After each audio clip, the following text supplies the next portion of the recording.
Oh, listen now. Don't let the reverend turn you fool, my people. Don't let them use you as a tool. Oh, hear me now.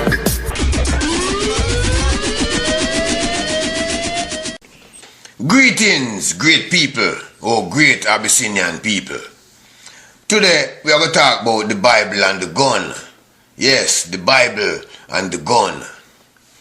Now, the function and objective of European Christianity is designed to not only badmouth the earth in general, but Abyssinia in particular. The badmouthing of Abyssinia started in the Bible, and here we find our glorious ancestors portrayed as some low-life kidnappers of some so-called children of Israel. Where did we kidnap them from? They didn't say. Now, this means that this story could only be the work of the devil himself and those forces working on his behalf. Because, in reality, it was our homeland, starting with Kemet, that was ransacked, captured, and renamed Egypt. The thieves came out of Greece, led by a man called Alexander, who stole most of our books, taking them back to Greece. And for those that meant nothing to him, he burnt them and our libraries to the ground. Now, the scenario of Earth, painted by these European terrorists posing as Christians, is that Earth is a place of sin, a place of evil, of iniquity. When they preach that line, they make it appear as if they can't wait to leave Earth to sit by the right hand of their Maker. But in the meantime, the head preacher, the Pope, whenever he travels, he's followed by an ambulance. And even when he's flying, his plane is followed by an air ambulance. So obviously, he's not interested in meeting his Maker anytime soon. Why are they not eager to be with the God in the sky they tell us about? That is because they know that the story is a fantasy. So this question must be raised. Would the powers that make us put us in an evil place and then wait until we die to redeem some of us? Well, based on what we know about God, I don't think so. Since we know that God made the earth before he made us, it's up to God to make sure that we are compatible. And so far, everything on earth is compatible to us. We have no complaints whatsoever. Abyssinians and the earth go together. However, we do have a problem with one life form on earth. And that life form is the Caucasian. Now, if the Caucasian was natural to earth, they are obviously not satisfied with what the Creator gave them. Subsequently, they steal the birthright of other nations, maiming and killing millions in the process all over the world. To cover this brutality, they convince some of their victims not to care about life on earth, but to be concerned with a life after death. He doesn't tell them that he is the cause of all the crimes that is giving earth a bad name. His everyday crimes of immorality, bestiality, pedophilia, rape, and murder are very common, and they are very brutal, and no respectable citizen wants to live in a crime-ridden area. So, with time, fear, and the repeat of the same story, our people became psychologically convinced that they have to disassociate themselves from earth, since earth is the area where crime and wickedness is concentrated. We were told a great story about a better life after we die. But it was a story we were told not to question, and no details was forthcoming from the manual that come with the story, the manual named the Bible. We were told that questioning the Bible would upset God, and if God is upset, we would be sent to a fiery place called hell, and in this place we would burn forever. The slave master's children told us to accept and to believe in what he taught us, or else we would end up in hell. And these are the kind of tricksters the creators were preparing us to recognize and to avoid. This is why they provided us with the necessary evidence to prove their existence. They figured that since they made us and they proved their existence, if anyone else shows up with a good story, something seemingly significant, we would require proof from them as well. So, this story about life after death, as told by a Caucasian man, seemed to be significant. But it must have been made up, because based on their present lavish, greedy and murderous lifestyle, they are obviously not waiting to die to go to heaven to enjoy life. They are enjoying it right here and now, even at the cost of everybody else. So as a result, their story should sound very fishy. Furthermore, we must not forget that they are the same ones who enslaved us for over 3,000 to 4,000 years, and that we got our freedom because we fought him night and day. We didn't get it because God spoke to him and he had a change of heart. We got it because he was losing money and he was losing relatives every day due to our raids on his plantation and the big house.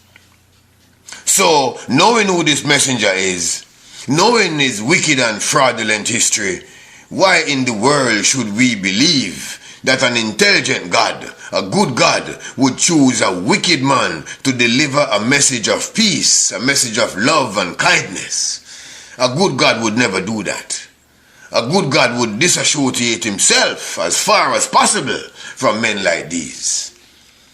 We must use the works of God and the brains they gave us to examine and analyze the writings of men, and not the other way around. We must remember that this so-called messenger have a bad reputation all over the world. Him invade and kill hundreds of millions of people from all the other races. He has tortured, abused and experimented on every animal he caught. He has even poisoned the water and the air we breathe. So what makes him believable? In the meantime, none of the other races have ever done any of those wicked things to each other or to the earth. This means this so-called messenger of God is not from God. You would never send a cook to teach a lesson on shoemaking. Subsequently, God would never send a thief to teach us about honesty.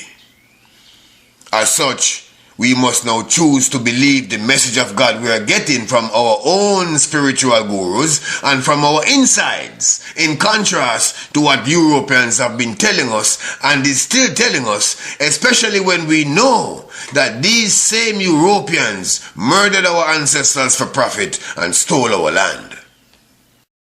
Now, to get down to business, some 3,000 years or so ago, Caucasian man with a Bible in one hand and a cigar in the other, and smoke coming out of his mouth and nostrils, approached Kojo, who was sitting under a mango tree in Abyssinia, drinking a jelly coconut. Kojo thought to himself, this man must be a dragon man. After greetings were exchanged, he looks at Kojo's pile of fruits and tells him that he knows of a place where sweeter mangoes, juicier cashew bananas, and bigger star apples can be found. He tells Kojo of a fiery place under the earth called hell, where he and his family will burn in a hotter fire forever if he loves what this earth produces. He also tells Kojo about a place in the sky called heaven, where milk and honey flows, a place where there is no crime. He tells Kojo all of these things. Kojo tells him he does not drink animal milk or use animal byproducts. These belong to the animal and their offsprings, and that he has more than enough juice to drink right now as he can see. And as far as crime is concerned, he did not understand what the word crime meant. Caucasian man explained what crime meant. Kojo told him there is no word in his local language for these actions because there was no crime in Abyssinia. Caucasian man pointed to some sparkling diamonds that were shining from the windowsill of Kojo's hut and said that in heaven they are shinier, that the gold is brighter and in more abundance. And if Kojo allowed him to take what he wants, he will guarantee Kojo a spot in that heavenly place. If not, Kojo and his family could go to hell. The thought of hell as described by Livingstone the Caucasian sent shivers through Kojo and his family. In the meantime, Livingstone never needed Kojo's permission. He had his gun and he always took what he wanted. But he needed to control the mind of Kojo, so he pretended as if he was giving Kojo an option. Kojo was curious and asked when could he see both of these places. He told Kojo that was only one little drawback. He said Kojo and his family would have to die first before we could go to this wonderful heavenly place. Kojo was very skeptical. It was obvious Caucasian man was more interested in the earthly products that he saw around Kojo than waiting to go to die and enjoy his life in heaven. Kojo knew there was more than enough of everything in Abyssinia to serve his family and the generations of all the villages forever and then some. So from a secure position, Kojo asked, "Excuse me, Mr. Dragonman, how do you know all of this?" David Livingstone said, "God told me in a dream." Kojo asked, "Have you ever died and been to that place?" Caucasian man said, "No." Kojo asked, "Do you know of anyone who went there and came back to tell you about it?" The answer again was no. In other words, Caucasian man had no evidence outside of his word. Nothing outside of his word to back up his claim of a place called heaven in the sky or hell in the belly of the earth. What is the value of the word of the Caucasian? The value is zero. The Caucasian has signed many treaties all over the world and he has broken every one of them. If the creators felt they should provide proof of their existence, Caucasian man should be required to provide double proof of what he's talking about. Caucasian man then told Kojo about a man named Jesus who died on the cross to save his sins. Kojo asked, "What sins?" Caucasian man said, "The sins that Jesus died for." Kojo said, "I was not born at that time, and if it was for sins supposedly committed by my father's father's father's father, who was around during the time of your Jesus, wouldn't his son, his grandson, or even his great-great-grandson pay for those crimes already? Do we still have more crimes on the books? Are you saying we are descended from a line of crooks?" Caucasian man avoided the question. "Mr. Dragon," Kojo asked, "why would your God place the sins of my great-great-grandfather on me when I did not commit them? What kind of unreasonable God is that? Is it the same God who committed mass murder on earth when he killed everything else, everything, and left only those that was in the ark with Noah?" Caucasian man said yes. "Is it the same God who, even though he made all of us, he has a special liking for a group of people called the Israelis, and he prefers them over everybody else? Is that true?" Caucasian man said yes. Kojo thought for a moment about the turmoil that would be at his house if he adopted this policy of Caucasian God and treated one of his children better than the others. He knew he would be asking for big trouble in his house. We know the creators in their wisdom would not discriminate among their children. They would have known about the obvious negative outcome. If we can figure this out, God can surely do that as well.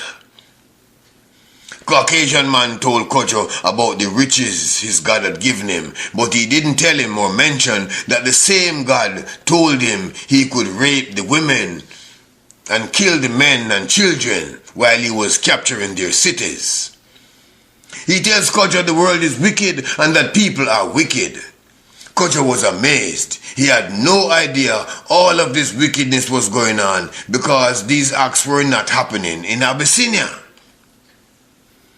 Livingstone, the dragon man, then produced a picture of his god, complete with blonde hair and blue eyes. It looked just like him. Kojo, in his studies, had read about Shangdai, the god representative of the people of China. Shangdai was a splitting image of the Chinese people. Kojo also knew about Hinduism, the religion of the other continent, India, and knew that the images of God, as represented through Hinduism, are all splitting images of the Indian people.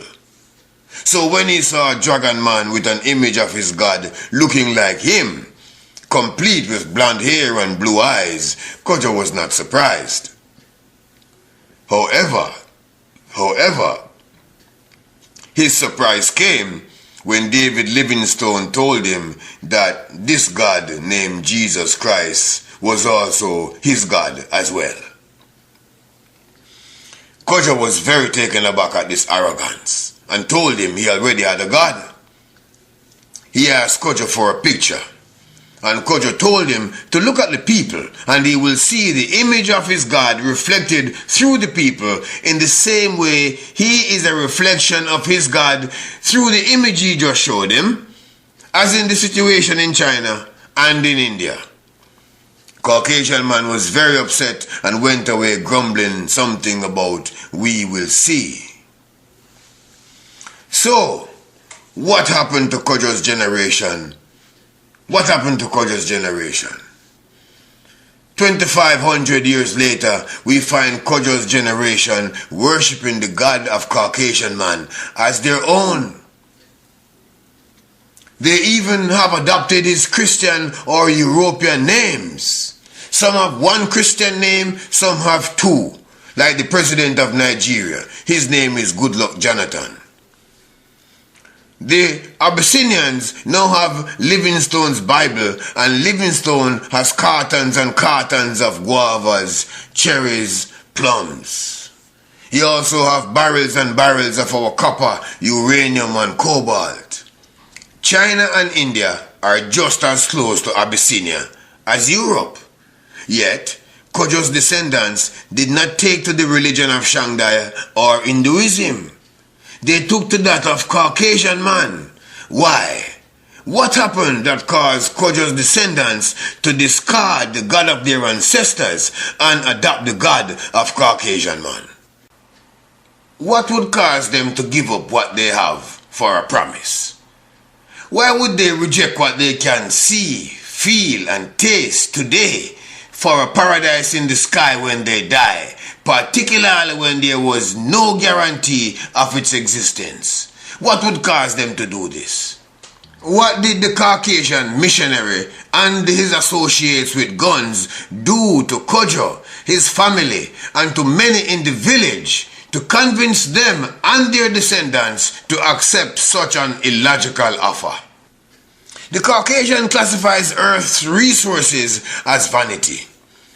He said it was no good for us, and because he's a nice man, he will help us to get rid of it. So he took our diamonds, pearls and gold by the trainloads and got rid of it in Europe. He also took with him shiploads of pineapples, oranges and carrots.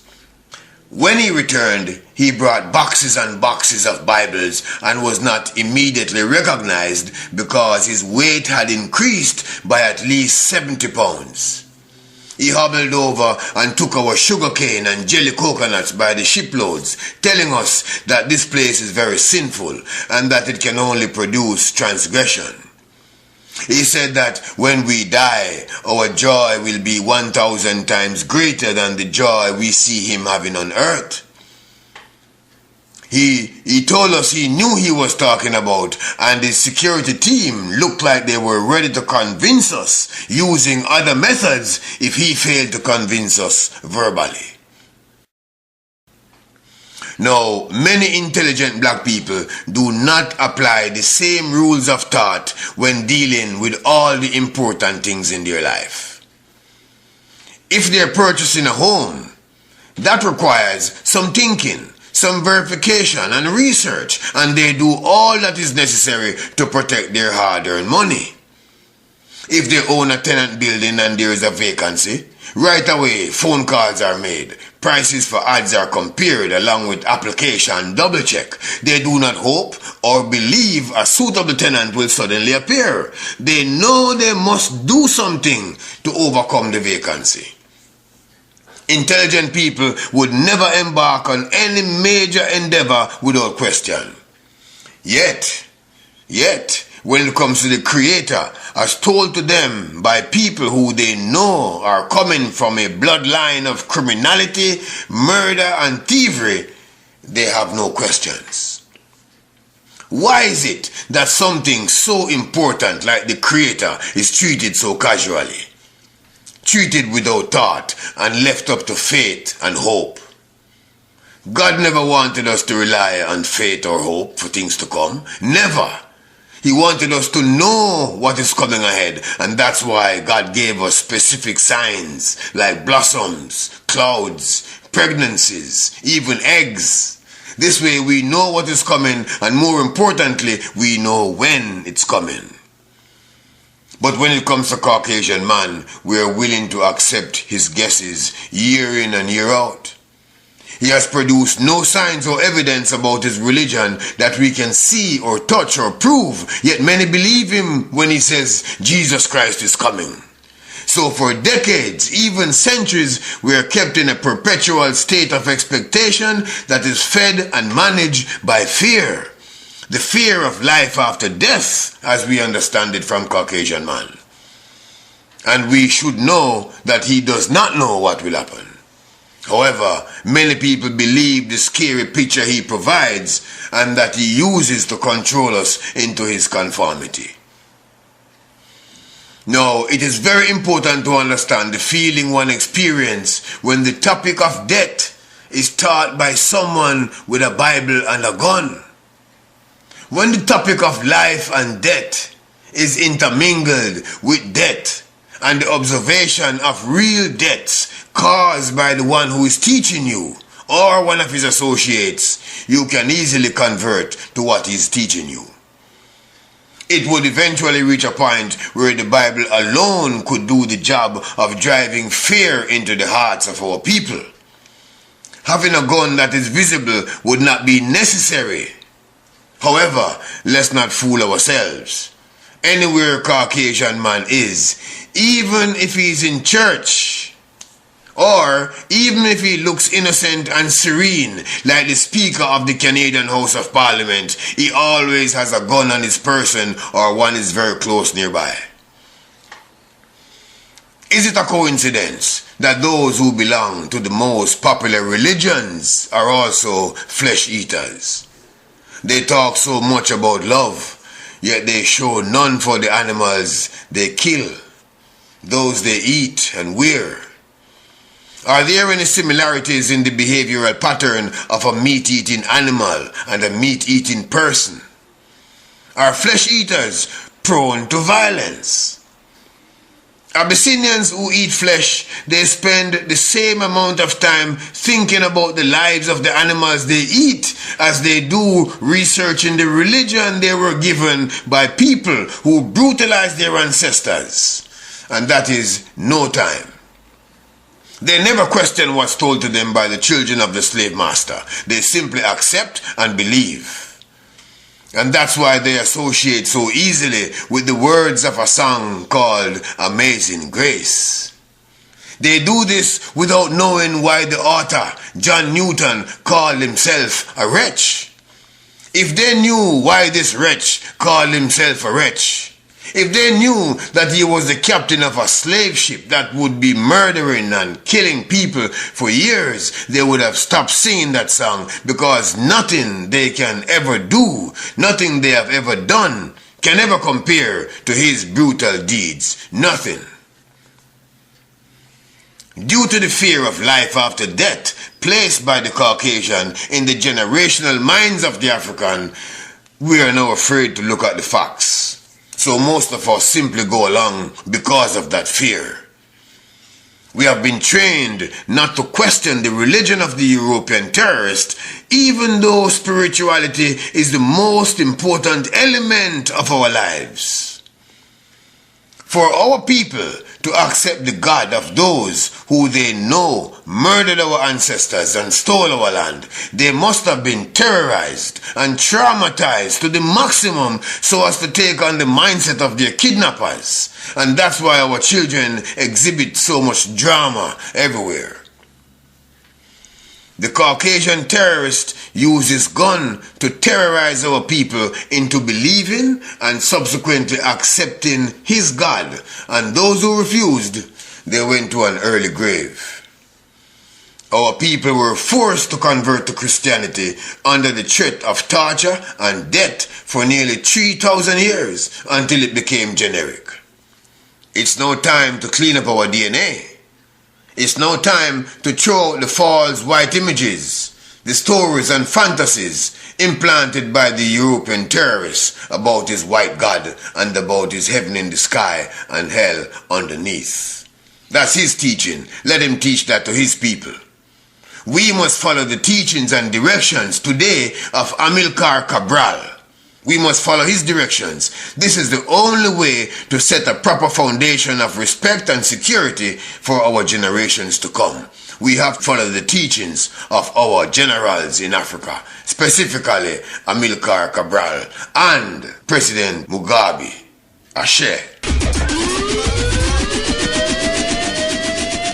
Pass a rock and make we lick down Popal. All who follow